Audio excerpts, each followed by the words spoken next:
the dream, you are falling, lost in the listening distance, as dark locks in.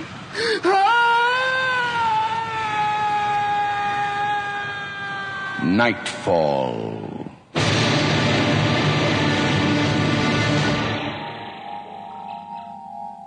Good evening. Tonight we're going to take especially good care of you. All we ask is that you make sure that everybody gets what's coming to them. The play by Martin Kinch is called Special Services.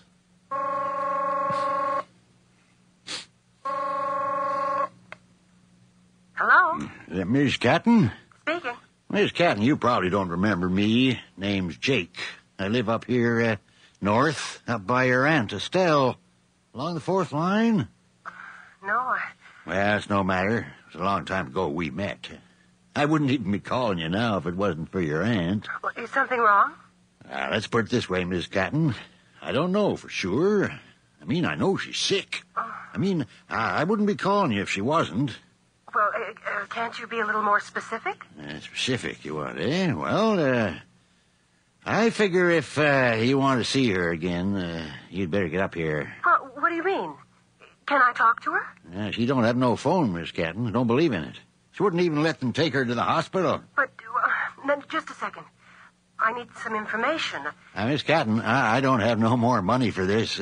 I said what I gotta say. But listen, no, we were just leaving on our vacation. My husband... Look, I know this sounds callous. Miss Catton, your aunt is dying. I'll be right up. That's what I thought you'd say. And, Jake, I'll pay you for the call when I get there. Right, Miss Catton. I'll be expecting you. Yeah, I'll be expecting you. And your husband, you can pay me when you get here. Yes, ma'am.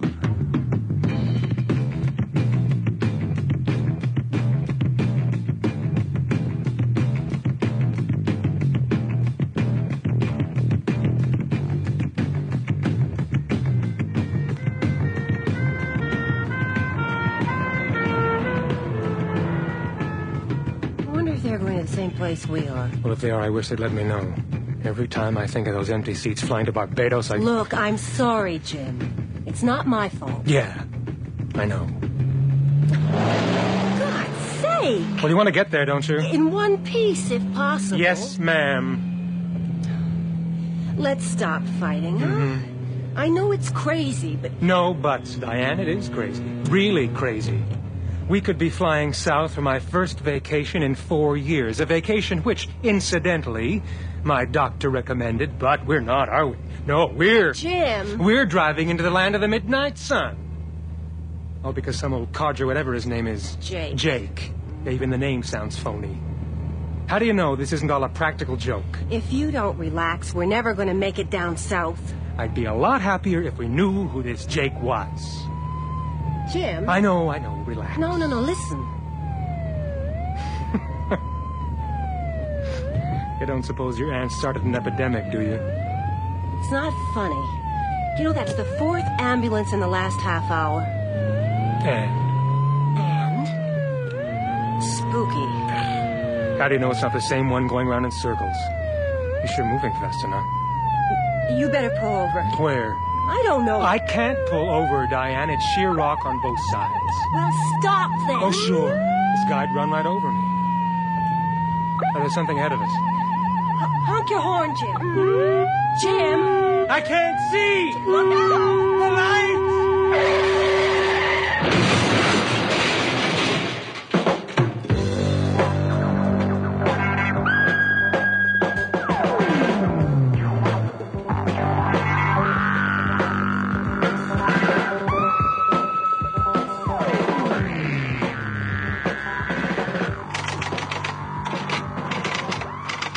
Excuse me. Yes? What's happening? Pardon, honey? With my husband? Oh, well, he's still in the operating room, honey. Are you sure? I mean, well, can you check? Oh, of course. You see? Operating room 3. But that's impossible. Honey? I'm sorry. I mean, I don't understand. We've been here for 7 hours. These things take time. 7 hours? He was talking to me in the ambulance. He walked in here. He couldn't have been that badly hurt, could he? Don't worry, honey. Dr. Druitt's the best in the business. I'm sure he is, but I'd feel a whole lot better if I could see him. Well, he's not one for small talk. He's, reserved. A bit scary, you know what I mean? But you can bet your boots he's in there doing everything he can. Yes. I guess I just can't stand the waiting. I know what you mean. I don't think you do. Oh, yes, I do, honey. When it comes to waiting, this place takes the cake. It's so exclusive that... Well, do you know your husband's the first subject I've... Subject? Patient. He's the first patient I've processed in a week. This is a hospital, isn't it? Honey? Well, you've got to admit there's something weird. I've been here for hours and I haven't seen a single doctor. Hell, I haven't even seen a nurse. And now you tell me you haven't got any subjects. Patients. We do have patients. Where?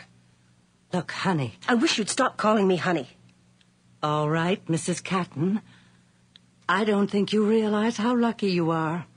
This is a special services institution, one of the best in the world. Dr. Druitt does special work for very special people. What special work? And it's very exclusive.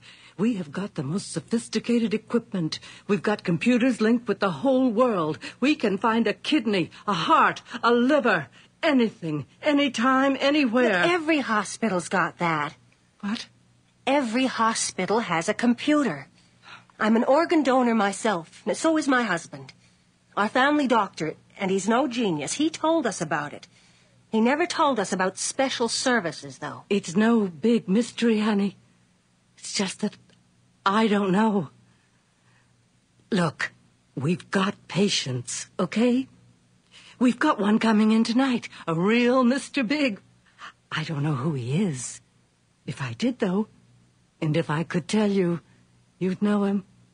I mean, you'd know him. Okay, I'm sorry. I'm worried, that's all. I'm nervous and edgy. What the hell is that? Battle stations? Admission. Good evening, gorgeous. Where do we take him? Just a second. Operating room 3. Right. Excuse me. No time to chat now, miss.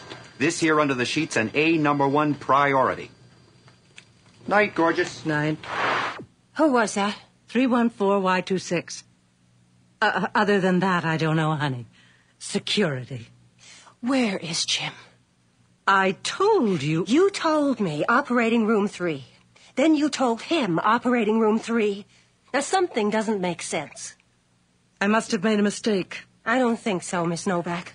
Honey, First, we're run off the road by an ambulance. Then we're brought to this... What is this? I told you. It's a special services institution. That patient was probably a president of something or a big star. Miss Novak. Dr. Cornell, you frightened me. I was just... Take this tray, please, Miss Novak. Yes, doctor. Mrs. Catton, I'm Dr. Cornell. Yes. How's my husband? Sit down, Mrs. Catton. Is he all right? You sit down. Dr. Cornell. Mrs. Catton, I'm sorry, Mrs. Catton. Your husband is dead. What? I said. I heard what you said, but... Look, he walked in here. He was talking to me in the ambulance. A rib pierced a vital organ. And... No. There's something crazy here. Now, I want to see him. Mrs. Catton, we are working in a very sensitive area. We can't risk infection. They won't even let me down there, honey. I thought I asked you to get rid of that tray. I was only trying to do what Reception? Mrs. Catton, I wish there was something I could say. Don't you touch me. Yes, sir. Dr. Cornell? Dr. Druitt would like to see you right away. Oh, right. Yes, I'll be back. Doctor, I want to see my husband. And if I don't All right. Perhaps in 3 or 4 hours, when we're finished. I mean, when we're finished cleaning up. The little fake thinks he's Dr. Druitt. I wonder if they used these on Jim. What? These instruments. Oh, you shouldn't play with them, honey. You might cut yourself. There is something wrong here. Honey? I don't know what it is, but I think they blew it. He wasn't special enough, you see. I think they're so worried about Mr. Big, they made a mistake, and they killed him. Oh, that's silly, honey. Dr. Druitt is not the kind of person... I want to see my husband. Well, honey, there's nothing I can do. Miss Novak, either I see my husband now before they clean up the evidence, or I'm going to stick this scalpel in your innocent little face.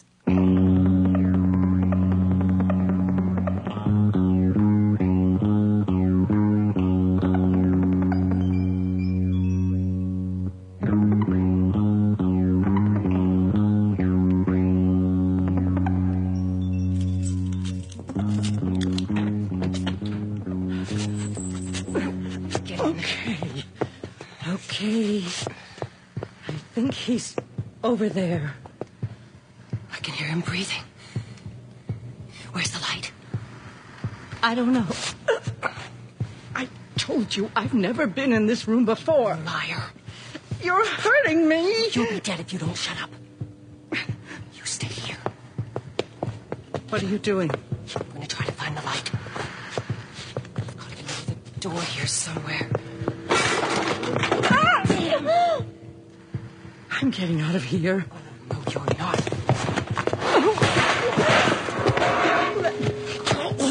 Keep quiet. No! Leave me alone!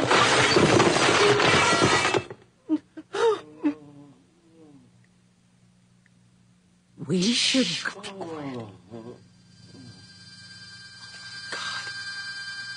He is alive. Don't you think if He's I... alive. Jim. Oh, thank God, Jim, you're alive. You're alive. What was that? Nothing. I knocked something over. I thought we had better get a doctor. What? We might have broken something. All right. I'll have to trust you. Okay, honey. It's okay, Jim. I'm here. I'm here. It's okay. I'm not going to hurt you anymore. I'm not going to hurt you. My God, what's going on here, Miss Novak? Don't you see? They told me he was dead.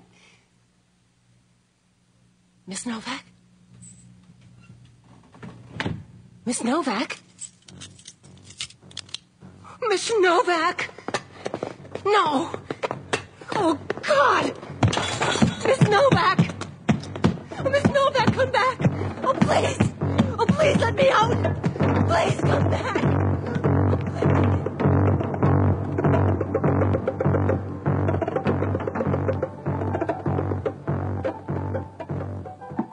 Tom?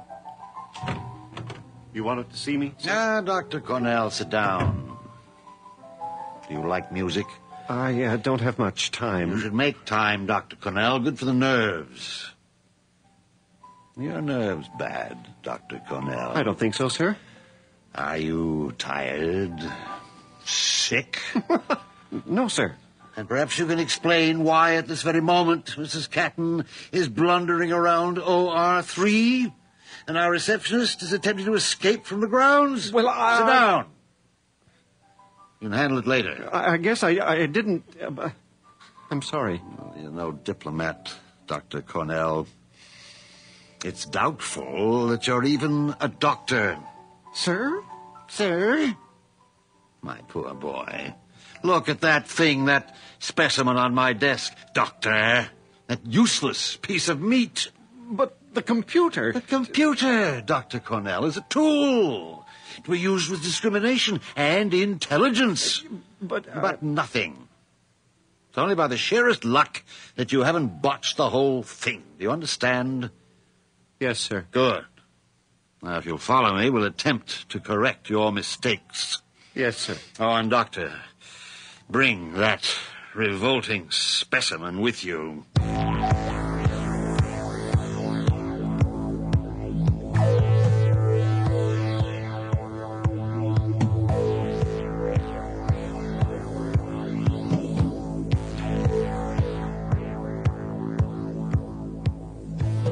Jim. We're getting out of here. There's got to be a way, something. We've got to find the light. It's got to be here somewhere. I'm going to find it, Jim. Not over there, Mrs. Catton. Who's there? My name is Druitt, Dr. Jacob Druitt. I'm the director of this hospital. You stay away from me. Shall I turn the lights on, sir? No, I don't think so. Let's leave Mrs. Catton in the dark for a few more minutes. But the patient... The patient is breathing, Dr. Cornell. It's enough. You mean you can save him? Of course I can save him. Despite your messy efforts and the stupidities of my assistant. He told me he was dead. Yes, Dr. Cornell has made a number of mistakes this evening. I'm sure he's sorry. Aren't you, Dr. Cornell? I'm sorry. I'm sure Mrs. Catton forgives you. Yes. Only please. Patience, Mrs. Catton. It may be immodest, but I'm going to enjoy demonstrating my skills at this late hour. Of course. I'm sorry. We'll need a little help from you, of course. Anything. Shall we have the lights, Dr. Cornell?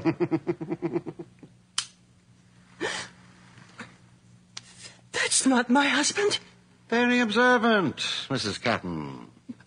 You said there was a mistake. You said you could save him. I can save him. Oh, please, Dr. Druitt. Oh, call me Jake. Your Aunt Estelle and I, you'll be happy to know she's perfectly healthy. Oh, no. I want to see my husband. Very well. We'll show you. Dr. Cornell, if you'll just, yes. Now, Mrs. Catton, if you turn your attention to the specimen jar in my assistant's hands, you'll notice that the heart it contains is enlarged. Oh. I take it you remember your biology. Now, if you... Oh, my God. Oh, dear. She fainted. Pity.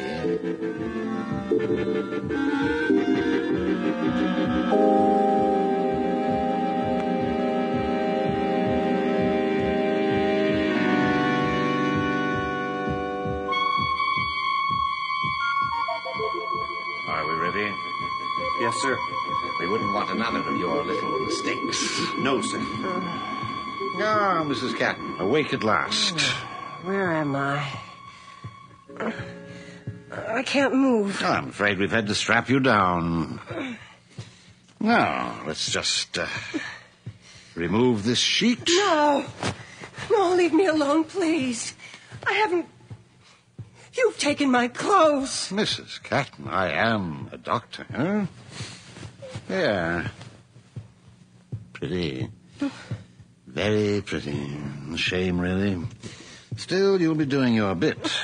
I don't understand. Well, it's simple, really. The gentleman in that bed beside you is a very important man. More important than you. Or me. Although, for the moment, he's rather dependent on both of us. Are we ready to sterilize this charming area, Dr. Cornell? Right away, sir. Oh, please, leave me alone. Oh, Jim. You'll forget, Mrs. Catton, that Jim is no longer with us. We had hoped to use him for our little rescue job, but, you see, our computer told us to... Shall I proceed, sir? Patience. Let us finish our story first. It's the least we can do. Now, your Jim, well, it's too bad.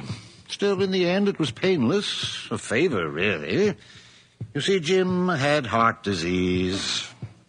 We were going on vacation. Yes, but it wouldn't have worked. He was due for a massive coronary at any moment.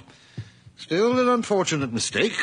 You mean this is all a computer mistake? No, I don't believe that. And you'd be right not to. The computer was correct, as usual. Unfortunately, my young colleague is not as detached.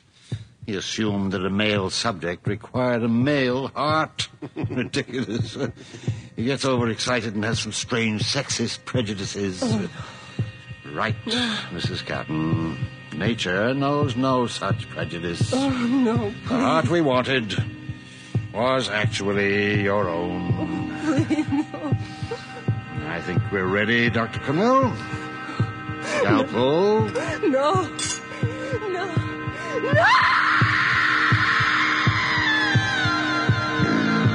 No!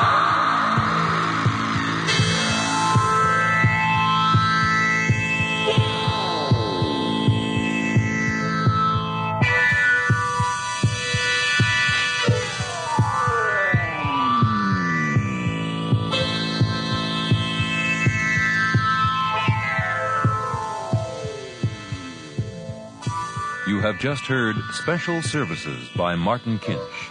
Featured tonight were Linda Sorensen as Diane and Bud Knapp as Dr. Druitt. Colin Fox was heard as Dr. Cornell, Marion Waldman as Miss Novak, Gordon Thompson as Jim, and Grant Roll, the attendant. Our recording engineer is John Jessup, with sound effects by Bill Robinson. Script editors are John Douglas and Earl Toppings, with the production assistance of Nina Callahan. Tonight's play was produced and directed by Paul Mills, and the series coordinating producer is Bill Howell.